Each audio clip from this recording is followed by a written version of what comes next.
बातमी आहे राजकीय वर्तुळातून।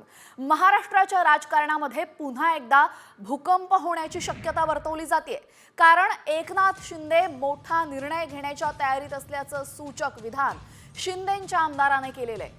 महायुतीची होणारी बैठक 2 दिवस पुढे ढकलत काळजीवाहू मुख्यमंत्री एकनाथ शिंदे साताऱ्यातील आपल्या दरे गावात गेलेत।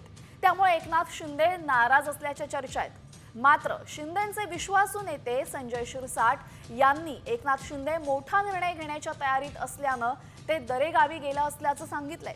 त्यामुळे आता एकनाथ शिंदे नक्की कोणता मोठा निर्णय घेणार याकडे सर्वांचंच लक्ष लागलंय।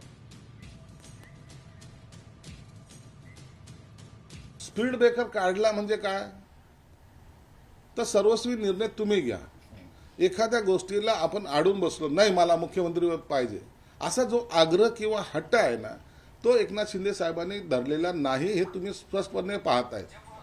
म्हणून आता जेव्हा निर्णय वरिष्ठांच्या कडे सोपवला आहे, त्यांनी जोही निर्णय घेतील, मग कुणाला मुख्यमंत्री करायचंय कुणाला नाही करायचंय हा निर्णय त्यांच्यावर सोपवलाय।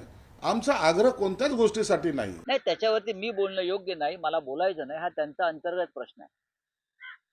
हा त्यांचा अंतर्गत प्रश्न आहे। त्यांच्या आघाडीमध्ये किंवा त्यांच्या युतीमध्ये काय निर्णय घ्यायचे त्यांनी ठरवायचा। पण भारतीय जनता पक्ष त्यांच्या स्वभाव धर्माला वागला, एवढंच मी सांगेन। हिम्मत लागते, हिम्मत लागते। मुळात ईडी सीबीआयचं भय ज्याच्या डोक्यात आहे तो कोणताही मोठा निर्णय घेऊ शकत